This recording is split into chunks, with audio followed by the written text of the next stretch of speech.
A chave de fenda, eu não sei. Oi, É, gente. Vamos lá, né? Ó, igual eu expliquei, capítulo 8 hoje, nós vamos fazer ele de uma forma, uma leitura comentada mesmo. Justamente porque eu quero ressaltar alguns aspectos que a gente recebe na prática clínica para a gente pensar junto, tá? Vamos lá. O homicídio precipitado pela vítima.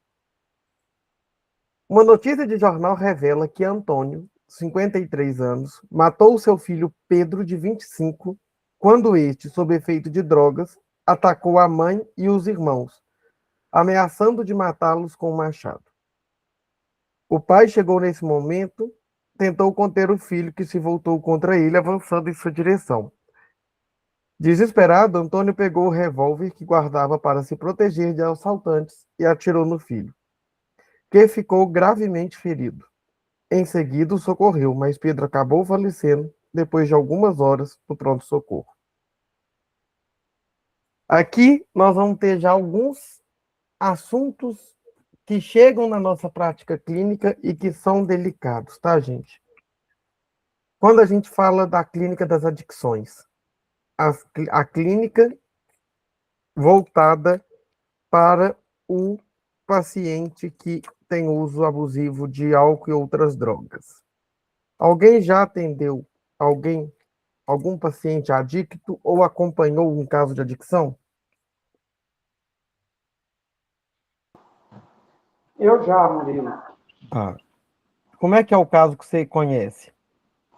Pronto, eu conheci assim na família, né? Tinha dois irmãos que eram muito difíceis e eu era quem mais, um dos que chegava mais próximos, né? Naquela fase debilitada, na depressão, Sim, aquelas formas muito debilitadas que a gente não queria levava para o médico nos braços. Naquela época ainda não tinha conhecimento nenhum de psicanálise, então a gente procurava os médicos. E é uma situação muito difícil porque adoece toda a família, sim. né? Quando a gente trabalha com adicto, gente, a gente necessariamente vai trabalhar com a família. Normalmente, a família é tão adoecida quanto. Mesmo não sendo uma literatura da psicanálise, tem um livro que eu sempre recomendo às famílias, tá? De adictos, que chama Codependência Nunca Mais, ok? É importante. É um livro legal porque a gente vê que a codependência também precisa de ser tratada. Quando há casos de internação para tratamento de dependência química, né, das adicções, das compulsões, é mais importante ainda. Porque senão a pessoa vai, trata e volta para uma casa adoecida. Então a casa inteira entra em tratamento. Aqui eu quero chamar a atenção para a clínica do adicto nem sempre vai passar pela agressividade, tá? Lembra lá no início do livro que a gente falava de heteroagressividade como uma agressividade ao outro e a agressividade a si mesmo? Aqui vai ser a mesma coisa. Tem adicto que ele vai agredir a si mesmo. Como? De várias formas. Várias. Às vezes ele entende o processo do vício, a maioria deles, porque uma coisa que a gente fala muito na clínica da adicção é: você não tem que falar com ele sobre droga. Ele dá aula. Ele é a experiência da droga. Ele não vai para a clínica para receber lição de moral. Ele vai para a clínica tratar. E você não vai tratar o vício, você vai tratar a pessoa, tá? Mas sim, em muitos casos tem agressividade permeando a nossa clínica. E a gente tem que ficar atento. Eu já trabalhei em lugares onde a agressividade era tão grande de alguns pacientes que a minha mesa, dentro do consultório, ficava próxima à porta se eu precisasse de correr. E mesmo assim, eu não podia demonstrar que eu estava com medo. Porque senão eu atrapalhava a conta transferência. Eu atrapalhava a transferência dele comigo, tá? Então, o nosso lugar na clínica, ele tem que ser muito bem pensado. Segundo, o Antônio aí, que a gente está estudando, nessa família, Perceba o seguinte, ele chega quando o filho está agredindo a família, ameaçando. E no instinto de proteção, ele mata o filho. Aí vem uma questão que vem muito na nossa clínica. Gente, muitas coisas acontecem na vida do paciente como defesa. E pode não ser sobre uma defesa onde há a ameaça da vida, enquanto vai morrer, mas uma morte simbólica. Às vezes o paciente chega muito reativo. São as defesas que a gente estuda lá também em Lacan, as defesas do ego. O ser humano ele se estrutura para que ninguém o invada. É aquele medo do aniquilamento que o Winnicott fala. Às vezes a situação traumática ela é tão forte que há um medo inconsciente de deixar de existir. Tá? E é por isso que porte de arma no Brasil você tem que ter avaliação psicológica quando ela é legalizada. E mesmo assim, há um grande debate sobre esse porte de arma. Aí vamos lá. Pedro já havia causado sérios transtornos para si mesmo e para sua família sob o efeito de drogas. Foi internado várias vezes e os pais continuavam a acolhê-lo em sua residência, buscando novos tratamentos na esperança de que algo mudasse. Antônio foi preso em flagrante, mas após alguns dias foi liberado graças a uma medida judicial. Pessoal, aqui eu quero chamar a atenção para o processo de internado várias vezes. É muito comum, infelizmente, a recaída, tá? E aí entra o lugar do analista. Muitas vezes o analista entra em crise. Meu paciente recaiu e a culpa é minha. Eu não fui um analista suficientemente bom. E aqui eu quero chamar a atenção que nem sempre é sobre nós. Claro que pode ser sobre nós também uma parte da contribuição quando a gente não faz o atendimento devido, quando a gente não tem uma escuta baseada por uma teoria que vai nos embasar, quando a nossa análise pessoal não está em dia, quando a supervisão não acontece, ou seja, quando a gente não está comprometido com uma formação continuada. Não nos isenta da responsabilidade.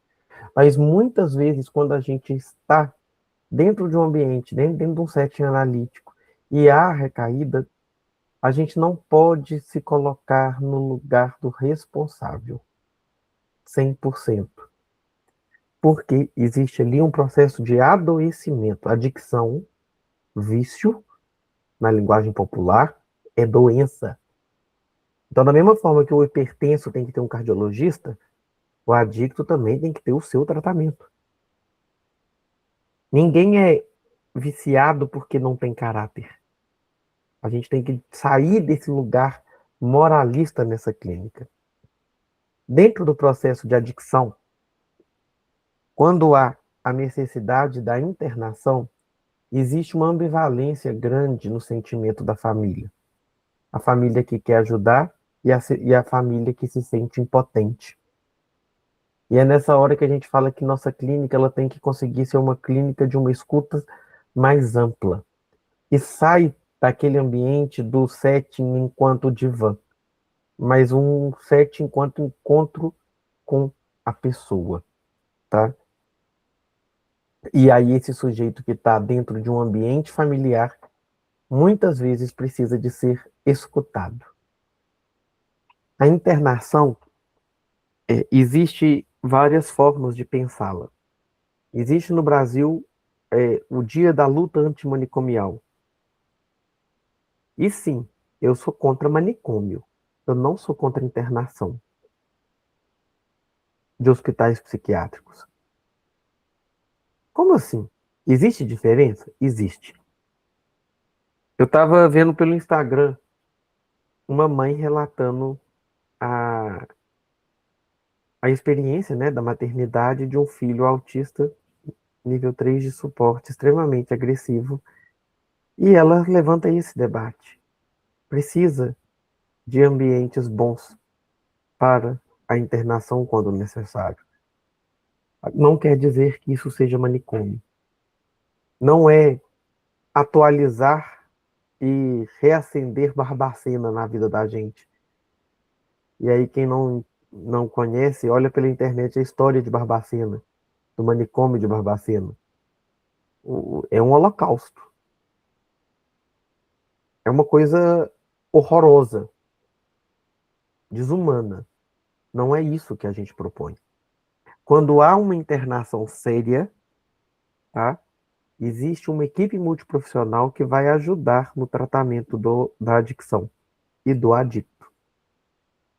O que aqui a gente vai levantar algumas questões?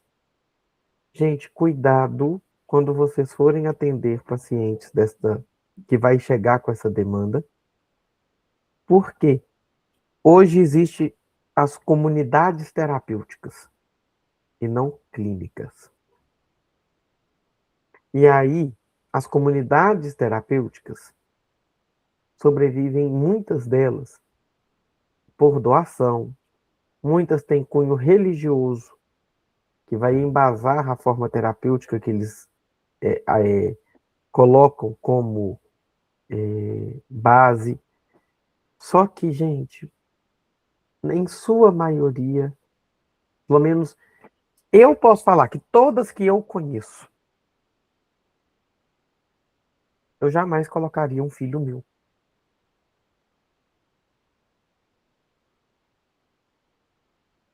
E não indicaria a um paciente jamais.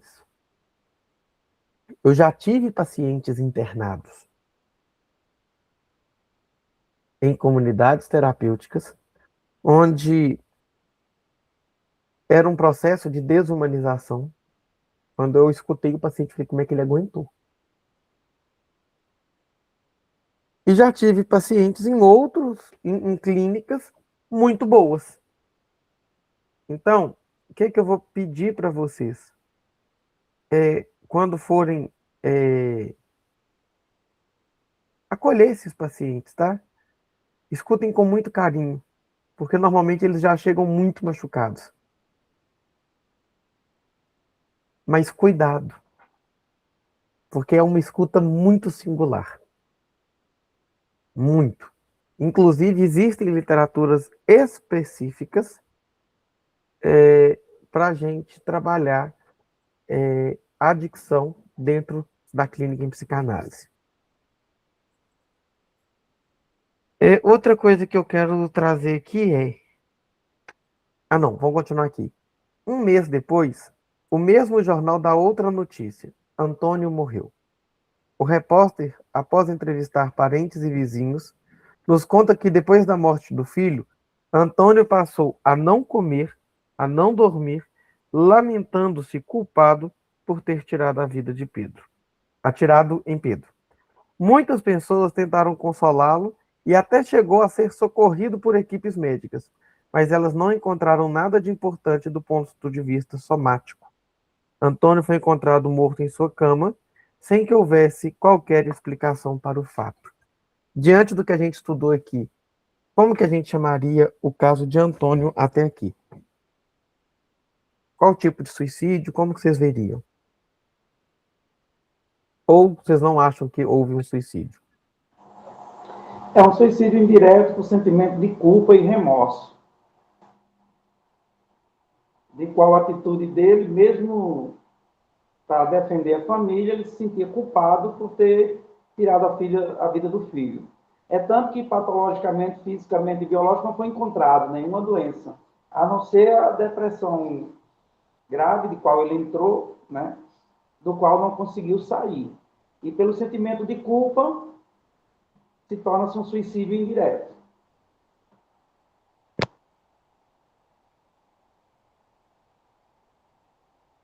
E como que Freud chama esse processo? Antigamente, melancolia pós-de-luto, né? Que agora não Melancolia. tem melancolia, né? Se usa depressivo grave.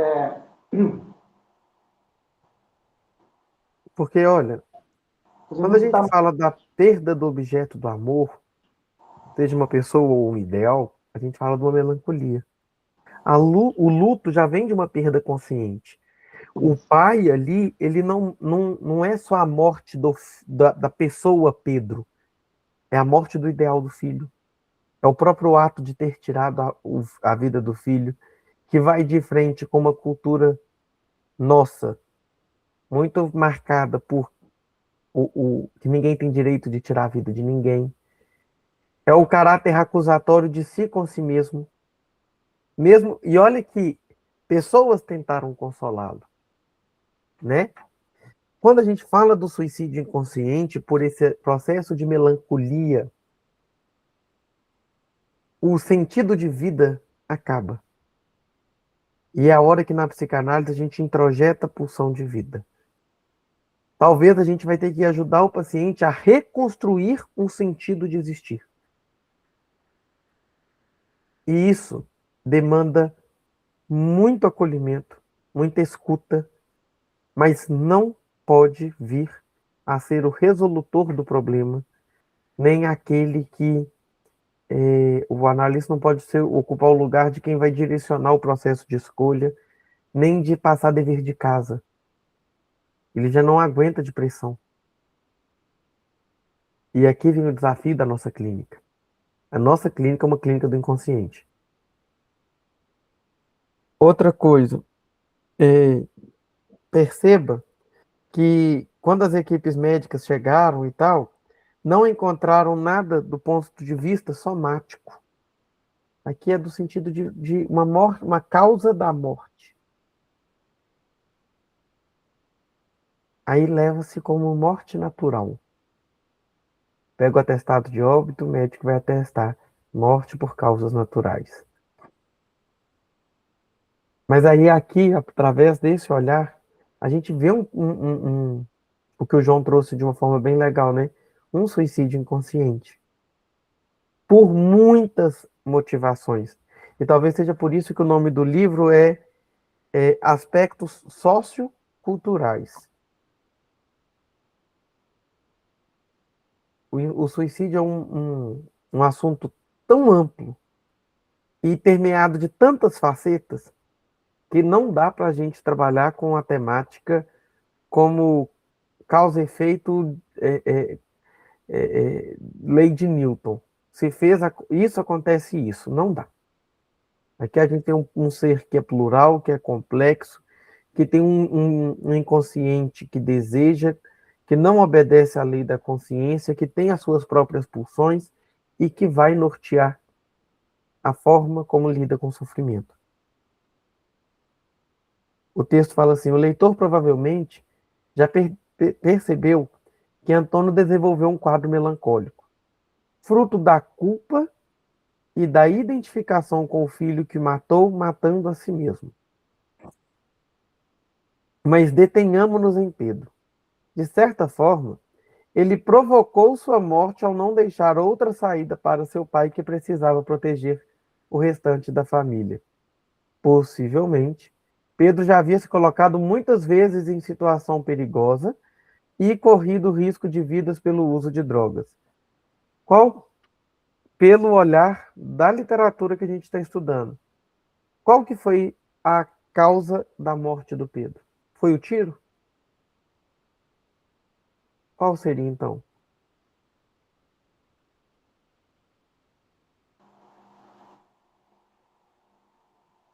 Na tentativa dele procurar da vida de qual ele já vivia, buscando essa forma, já se encontrava na função de morte.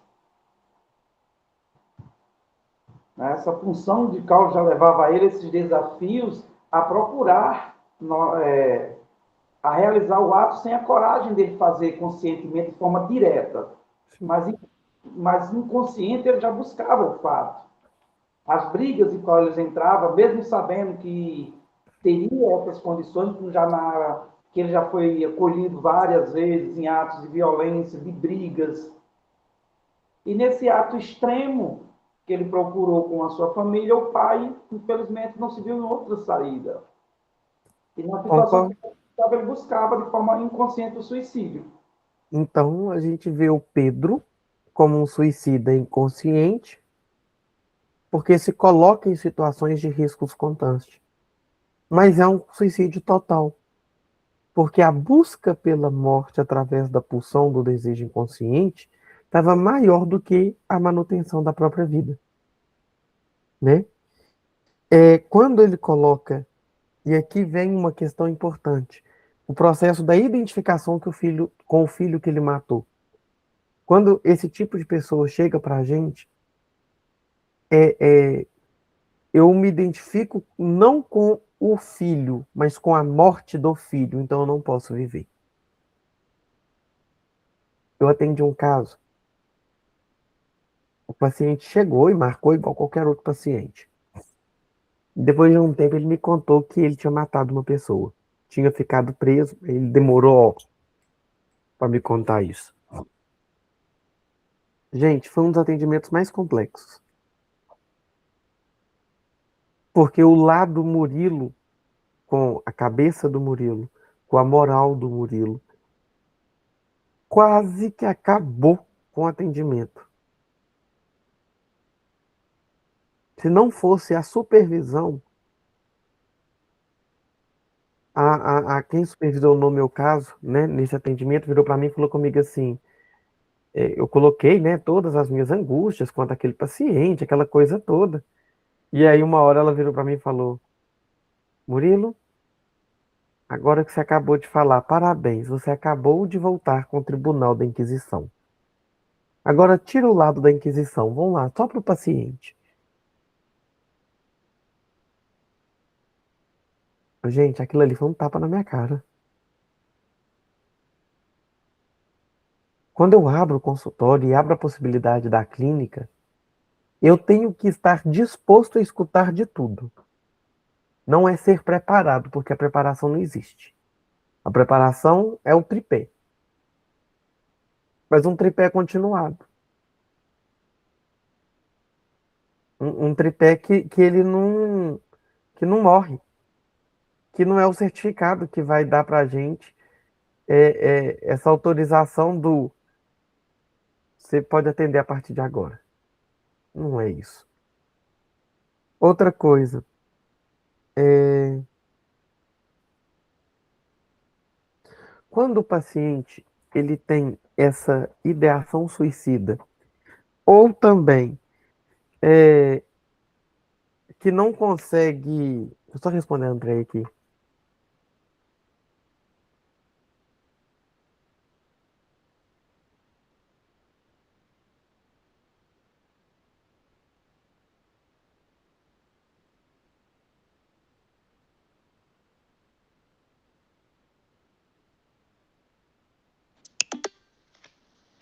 Ah, agora sim. É, falar nada, não. Tá bom. Vamos lá. Quando a gente tem esses pacientes que têm uma ideação suicida, uma tentativa de autoextermínio, uma automutilação, tá? Isso tudo aqui para a gente vai ser um indicativo. Porque é uma forma de automutilação, de uma tentativa de suicídio, uso abusivo de droga. Agora, a questão vem, qual que é o limite? E se é que existe esse limite? Eu tenho mais de um paciente que usa substância. E cada um lida no caso, o vício é a maconha, de forma muito diferente. E aí vem, quando a gente vai para a clínica da adicção, a gente não pode colocar todo mundo na mesma caixinha. A gente não pode permitir que o sujeito entre numa caixinha e ganhe o rótulo.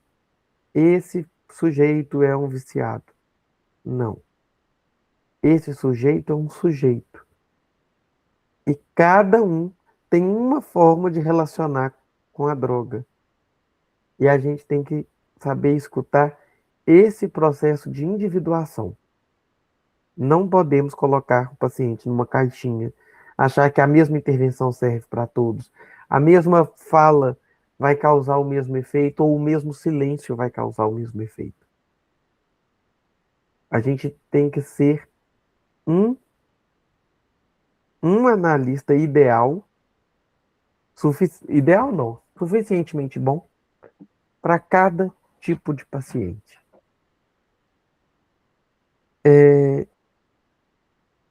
Euclides da Cunha, o autor clássico de Os Sertões, também pode ser visto como alguém que provocou a própria morte, ao desafiar para um duelo o amante da esposa, um exímio atirador.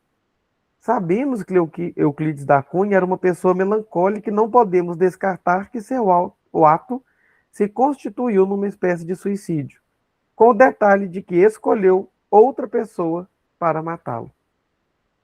Aqui é um aspecto inconsciente intrigante.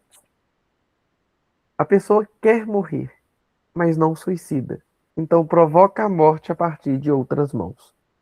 Isso não é coragem e nem é covardia. E aqui a gente não pode ir para a clínica com um olhar julgatório para tentar levar para covardia ou coragem, mas como um processo de adoecimento. Tem lá no início do livro, tem um capítulo que vai falar sobre esses situações em que a gente coloca a vida em risco. Pulei de paraquedas. Se você não tem preparo, se você não sabe fazer isso, não faça. Ah, mas eu quero sentir adrenalina, eu quero ter experiência. Então faça com um instrutor. Não é achar que você fez um curso na internet que você vai pegar uma asa delta e vai pular e vai dar certo. Não, você vai morrer.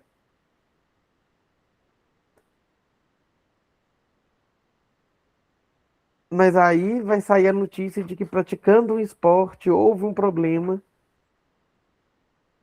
E aí a gente volta no pensamento do próprio autor. Quantas mortes naturais, analisadas por essa ótica, na verdade não são mortes provocadas por si mesmo? Às vezes a gente paga para ver.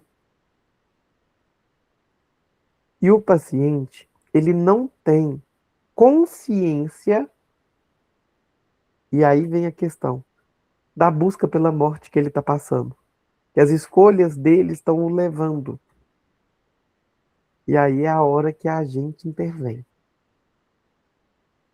Não falando com ele, ô, você quer morrer? Não. Mas é dando um suporte para que ele mesmo chegue nessa consequência, nessa resposta. E aí ele fala assim, olha, no homicídio precipitado pela vítima, portanto, a vítima não efetua diretamente o ato suicida, mas estimula alguém a matá-la. A pessoa se coloca em situação de risco, frequentando lugares perigosos ou desafiando pessoas agressivas, por exemplo. Sabemos que a maioria dos homicídios ocorre dentro das famílias e, por vezes, verificamos que a vítima intuiu uma forma de fazer com que o futuro homicida perdesse a cabeça e o matasse, ou o agredisse até matar. É evidente que não podemos generalizar essas situações, correndo o risco de culpabilizar a vítima. Sem dúvida, existem homicídios e violências causados por pessoas malvadas ou perturbadas sem que a vítima as tenha provocado. E aqui eu quero ouvir a opinião de vocês. Porque eu daqui a pouco vou colocar interrogações. O que vocês acham? Você acha que o assassinado, de alguma forma, provoca o assassino na busca da morte?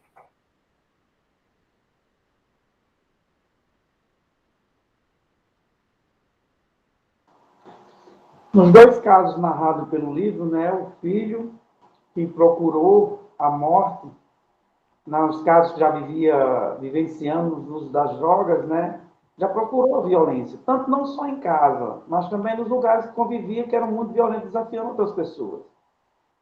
No caso de Euclides da Cunha, na discussão com Dilermando, ele adentra a casa de Dilermando, armado, e atira 2 vezes em Dilermando nas costas. Dilermando, que era um sargento da polícia, do exército, pega a arma e atira nele. Como ele já não tinha consequência, já da melancolia que vivia, e também da forma como ele não era atirador, e nem tinha consequência com a arma, se evidência que ele buscou o suicídio na mão de outra pessoa mais experiente que vivia disso. Seria como se a gente botasse para Dilermando escrever uma poesia com a literatura que Dilermando não tinha, mas desse uma arma na mão dele, ele manusearia tranquilamente como Euclides manuseava uma caneta. Então, essas pessoas com essas dificuldades, no ato desesperador de não ter coragem do ato em si, pode sim buscar planejar e até desafiar aquelas pessoas até tirar do sério e aquela pessoa perca a cabeça, como foi o caso do pai, né, que matou o filho e causou todo aquele transtorno, causando até 2 suicídios de formas diferentes.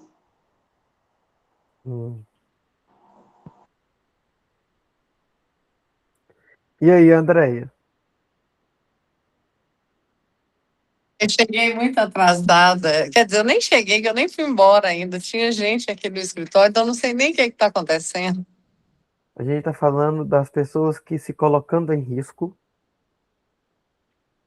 de uma forma consciente ou inconsciente, se essas pessoas já podem ser entendidas como suicidas. O que você acha? Na verdade, eu pelos poucos né, pelos poucos casos que eu tenho, né, de pessoas que até cometeram suicídios e tal, o que que eu entendo? Eu entendo que ele já vem com esse comportamento, ele já vem com essa linha de pensamento de é uma coisa horrorosa, né? Eu quase todos que eu conheci, ou é aqueles que ficam ameaçando que vai fazer, é aquele negócio, eu falo que é uma pedra cantada. Sabe que é a pedra cantada? Talvez você não dá ouvidos, mas que qualquer hora. Eu acho que o suicida, né? Eu, no meu ver, né? Cada um vai ter aí na sua clínica as suas demandas. Eu acho que é porque a pessoa está, né, numa energia muito baixa, Ai, muito hum, baixa, muito baixa. E eu penso que elas, tipo, não conseguem enxergar, tipo, para além, que eu falo muito isso para as pessoas, sai para fora, olha com outro olhar, olha de fora para dentro. Acho que essas pessoas estão tão sem energia, sem libido, sem força, que elas não conseguem enxergar, né? Não conseguem. E aí vai falando, vai falando, vai falando. Eu acho que depois, até mesmo para elas honrar com o que elas falam, elas vai fácil. Às vezes, nem de repente, nem queria fazer. mas, gente, tem de tudo. A gente só não pode colocar todo mundo numa caixinha, senão a gente vai fazer uma bagunça. Mas uma bagunça. A gente, inclusive, tem que pensar isso. O risco que é tentar colocar paciente na caixinha para que a gente esteja satisfeito, tá? Isso é um risco enorme. E que a gente tem que tomar muito cuidado. Olha como que a continuação desse caso vai falando, né? Quando a gente tem, eu vejo isso muito, e aí eu vejo dois lados, tá? Sabe aquele caso da a mulher que, é porque eu vi isso, eu vivi isso com um paciente que foi muito, muito inquietante. O paciente virou para mim e falou comigo que estava sendo, é, era uma mulher, estava sendo agredida pelo marido. E aí um dia ela pediu ajuda para a amiga, contou o que estava acontecendo para ela sair de casa. Porque ela falou que ia sair de casa e o marido trancou a casa, deixou ela presa dentro de casa. E aí, ok. Conversa vai, conversa vem, enfim. O dia fatídico chegou. E o policial virou para ela e falou assim: aposto que você provocou ele de alguma forma para fazer isso.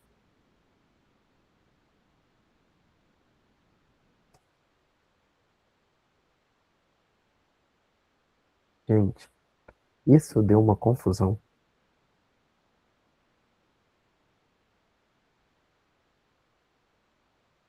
Porque quando ela foi me contar, ela havia traído ele. Ok.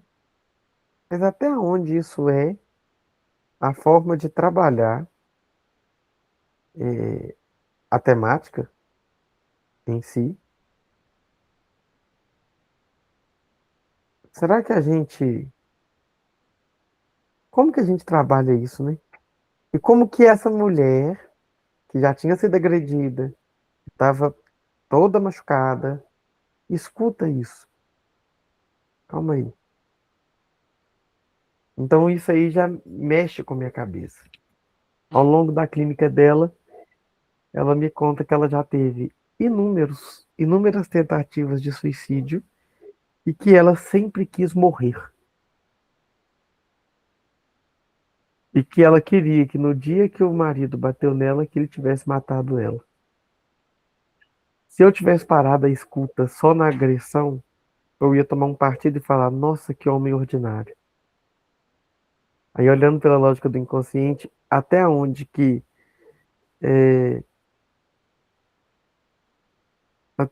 que a gente fica tão angustiado que a gente busca provocar a própria morte.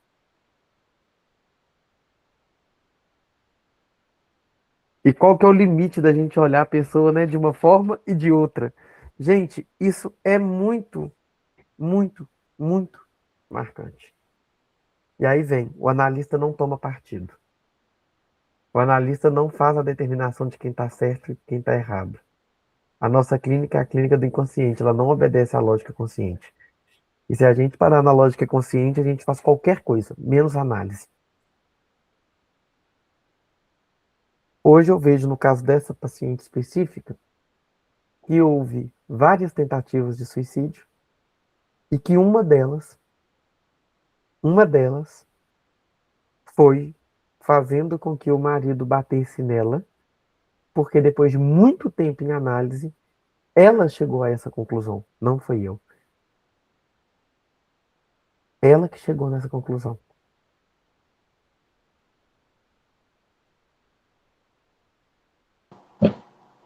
Talvez pelo sentimento de culpa dela ter traído, e ela guardava isso dentro dela, ela se esforçava num movimento de mutilação, como se sentisse a culpa, e ele batendo nela fazia com que ela estivesse se punindo. Gente, esse caso para mim é um caso que ainda me intriga. Hoje eu não a atendo mais, ela abandonou o processo de análise, tá tudo bem. Mas é um caso que de vez em quando ainda volta na minha mente, tá? É, como que isso tem que ser bem pensado, bem cuidado, bem conduzido, para a gente saber lidar. E outros casos. Tem tanto feminicídio também que você olha e fala, gente, que coisa mais animalesca. Não tem nada a ver com a busca da vítima, nem de forma inconsciente pela agressão, mas um homem que ainda acha que está certo tal atitude. Um homem que se coloca na posição de agressor e logo depois de um tapa diz que ama. Até onde que vai a perversão? E, gente, tem muito mais do que a gente imagina, tá? E esse capítulo específico, eu tô querendo ler ele com vocês, porque esse capítulo mexe muito comigo. Porque são formas de suicídio que precisam de ser pensadas, repensadas inúmeras vezes. Olha o que ele vai falando. Outra situação cada vez mais comum em nossa sociedade é o homicídio de jovens provocados por lutas de gangue, quadrilha, traficantes pela polícia. Nessas situações, podemos identificar vários tipos de vítimas. Jovens com componentes melancólicos, jovem com características impulsivas, com dificuldade de pensar, que deslocam seus conflitos para a área social. Jovens que, durante a época da resolução de seus conflitos próprios da adolescência, são vitimizados pela sociedade e vivem em locais violentos, sem oportunidades, tendo que provar sua coragem, submeter-se a líderes carismáticos, por idealização ou mesmo por medo, e enfrentar, por meio de mecanismos de negação, a tomada de consciência da própria morte. Aí a gente vê que o suicídio é permeado por aspecto sociocultural, que está lá na capa, no título do nosso livro. A Andréia está com uma cara que eu tô doido para saber o que está na sua cabeça. Quando você falou dessas coisas que às vezes até o risco mesmo que essa pessoa leva a acontecer até mesmo feminicídio, eu lembrei dessa militar que foi assassinada pelo marido, que também era militar em São Paulo. A gente não sabe, né, o que é que está acontecendo, né, e que leva à causa, né? A gente não está estudando eles, né? Mas eu acho isso muito sério, acho isso muito forte, né? Porque às vezes, muitas vezes, a gente, como diz você, a gente pode até contribuir com isso. Vai que a gente fala alguma coisa com a pessoa que era o que ela estava precisando para ela tomar uma decisão, né? Então, a gente tem que ter muito cuidado. Talvez menos é mais. Falar menos, né?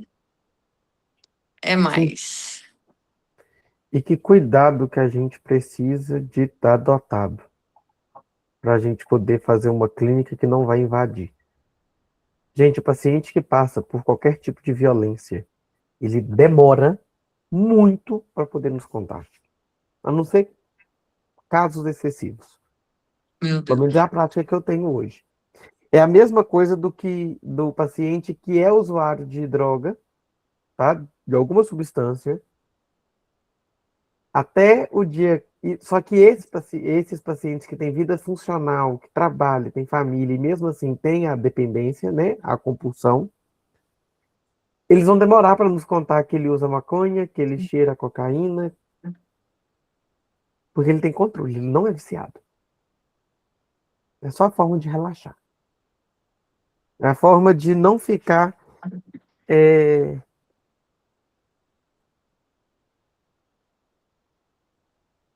De não começar de uma forma errada. Sair Porque ele do quer agradar a gente. né, Murilo? Eles usam a palavra de sair do tédio, da vida, essa vida monótona que consome, quebrar as regras, viver fora da caixinha, viver fora do limite, sentir emoções novas, buscar novas experiências para que a vida não me limite e que eu quem me controlo, até perder o controle. No caso, a gente vê muitos jovens, que eu vi uma reportagem também, que foi preso com 14 anos, 15 anos, e perguntava a ele por que disso tudo, dessa violência, dessa forma como ele era. Ele disse, porque eu tenho que viver a vida agora, porque eu sei que eu só vou viver no máximo a 19, 18, 20 anos.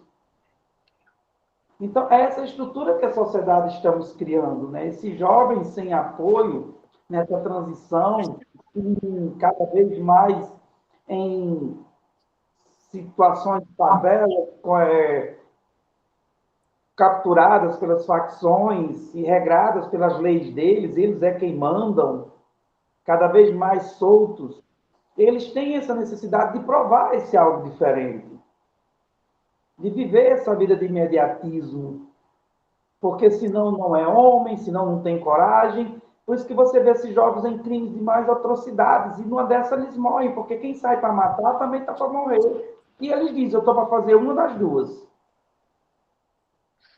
E são jovens que não têm esse apoio, não têm essa consciência, não trazemos para a sociedade essa discussão, porque na maioria das vezes são escalados pelas milícias que controlam. E, na verdade, essas crianças são vítimas, né? Cada vez mais condicionadas a facções que controlam tudo. E quando essas facções entram em guerras, atrocidades horrorosas acontecem.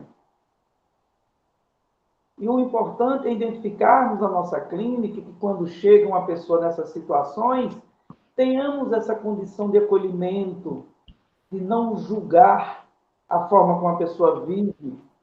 Num caso de uma pessoa que eu conheço, que era muito bem sucedida aqui na sociedade, numa cidade qualquer, ele simplesmente tirava todos os dias da conta 10 mil reais em dinheiro. E gastava 10 mil reais todinho. Passou fazendo isso durante vários dias, até a conta ser bloqueada. Então, há um comércio nisso daí. O viciado nessas condições, ele na maioria das vezes é manipulado. E não encontra o apoio porque a família em si está adoecida. E essa fuga de qual ele busca do entorpecente, nesses momentos segundos de delírios que os consome, fuga dessa realidade que ele não suporta a ver. Em outro caso conhecido, tem um jovem que eu conheço também, que ele já passou por mais de 28, foi 30 internamentos, bem sucedido, mas infelizmente cai na situação. E são N casos que a gente precisa ter esse carinho, essa atenção, e principalmente essas formações de qual estamos chegando com essas, como o professor Cassola fala, do suicídio indireto, que a gente vai dizer assim, não, ele não se matou, foi uma overdose. Essas literaturas que nós temos hoje. Eu fico pensando, lendo esse livro, é outra coisa. Quem de nós não é suicida?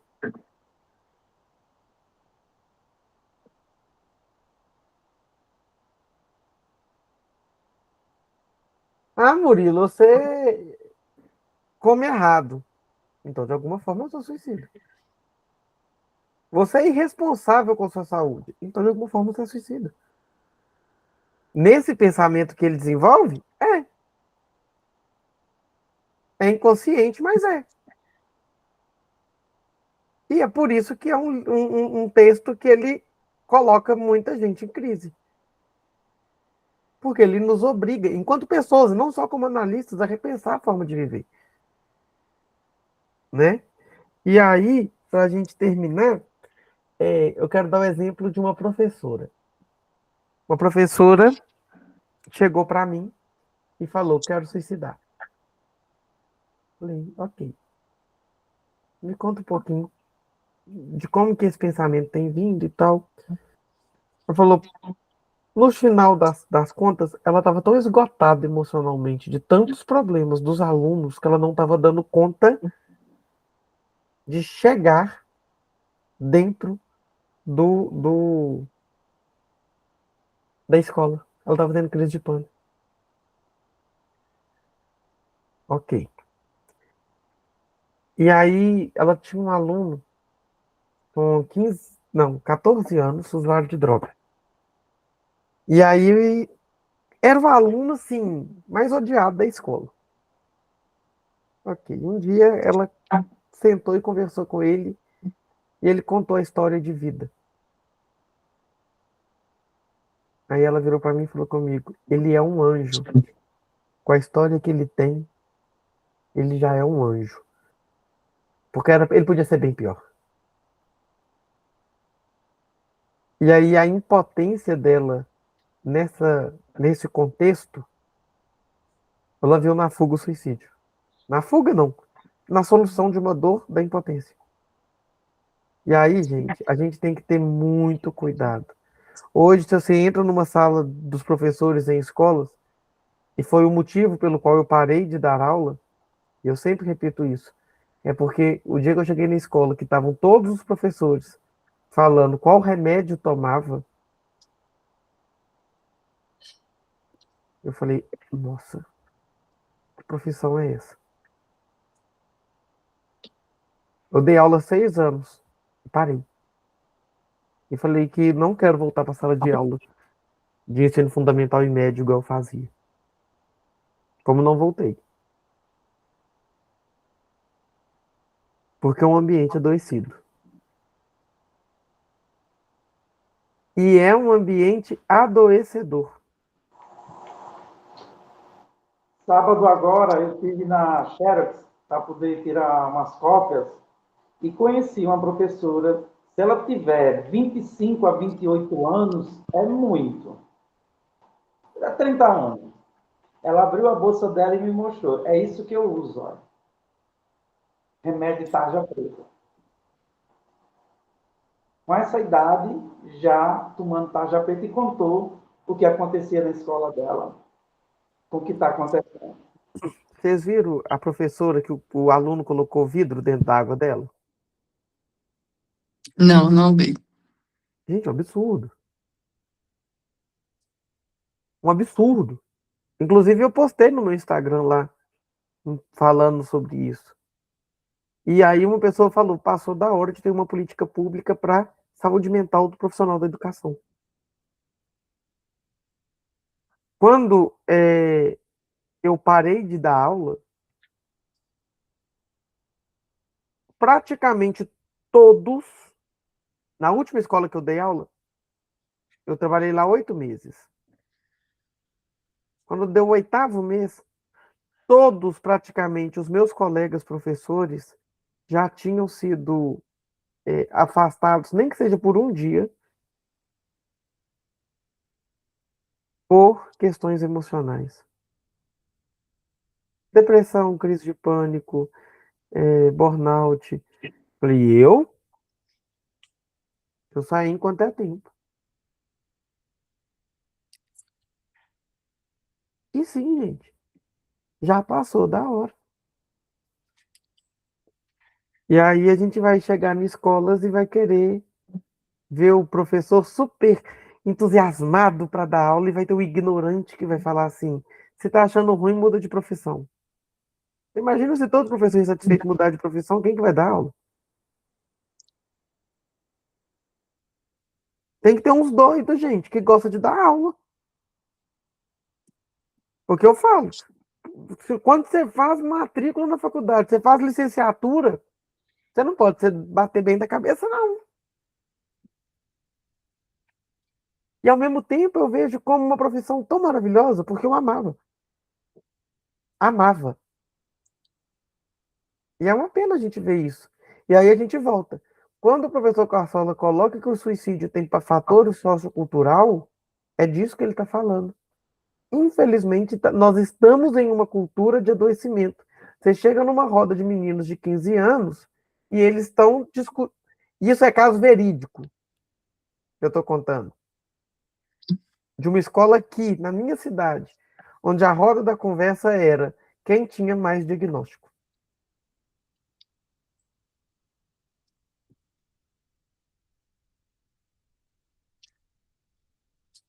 Eu fiquei de cara. E aí o último parágrafo fala assim: portanto, devemos considerar o papel da sociedade como um todo. Ao colocar os seus membros em situação de risco, aumentamos as chances de serem assassinados, drogados, linchados, acidentados, alienados, sem oportunidade de crescimento pessoal e profissional. Muitas vezes, para se sentir vivo, ser alguém, o jovem se liga a uma organização criminosa na qual se sente respeitado e cuidado. Isso é cada vez mais comum entre nossas populações.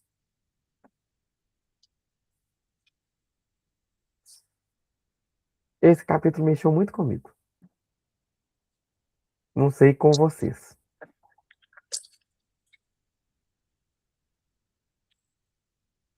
Mas alguém quer trazer contribuição? Fique à vontade. Ontem eu assisti um pouquinho de TV, eu quase não vejo TV, mas eu assisti o Domingo Espetacular um pedacinho, e teve uma mãe falando que o filho era uma pessoa, depois ele foi, isso é porque acho que o comando lá da capital lá está tomando um zoneamento que eles chamam de sul, que está indo mais para o sul, e o filho dela se transformou em outra pessoa. E uma das coisas que ela colocou foi isso, né? A diferença dele, o tanto que ele ficou diferente, porque eles batizam, né? E parece que aí eles têm lá um nome, que aí eles colocam lá vulgo, né? Vulgo, nome, aí aquele ali, eles vão qualificando dentro do comando. Ah, esse aqui serve, esse aqui é fraco, esse aqui é isso. Eu jamais imaginei uma coisa daquela na minha vida, né? Que a gente não entende, que a gente é de outra área, né? Graças a Deus por isso. Então, isso é muito sério, né? Eu tinha um cliente aqui no escritório e quando eu fui procurar ele, que eu não achava ele de jeito nenhum, eu pus o nome dele, não achava, o endereço dele não achava. Aí eu lembrei que eu tinha uma amiga criminalista, eu falei, doutora Jardelli, acha esse homem para mim? Ela falou, meu cliente. Eu falei, Ela falou, é cabuloso, o vulgo dele, cabuloso. Estava preso. Saiu, veio aqui no meu escritório. Pensa numa pessoa que chega perto de você, você já arrepia. Ai, meu Deus, né? E, na verdade, se você for ver de verdade, se você soprar, né, cai, que é um fraco. Mas ganhou o nome de cabuloso. Lá fora é respeitado, né? O povo tem medo, lá no bairro tem medo. Mas se você fizer assim para ele, que é quando ele me contou que perdeu tudo, que teve que vender tudo para pagar, porque eles vão fazendo um caixa, aí vai comprando as coisas, mas aconteceu alguma coisa aí, quem fica aqui de fora vende, não paga, não, tem muita coisa. Então, assim, isso que ele trouxe, né, que vai acontecendo. Na minha cidade também, o prefeito falou que difícil não era governar, difícil era ter que respeitar o que esse povo quer fazer, até mesmo dentro das prefeituras, que eles querem mandar. Então, quer dizer, está mandando em quase tudo. E aí a gente vai vendo como que o aspecto social, ele perpassa a nossa clínica, vai falar da saúde emocional do nosso paciente, e não tem como a gente fugir dessa discussão. A gente que tem que estar preparado para ela, tá? Então, é isso que eu queria trazer para hoje.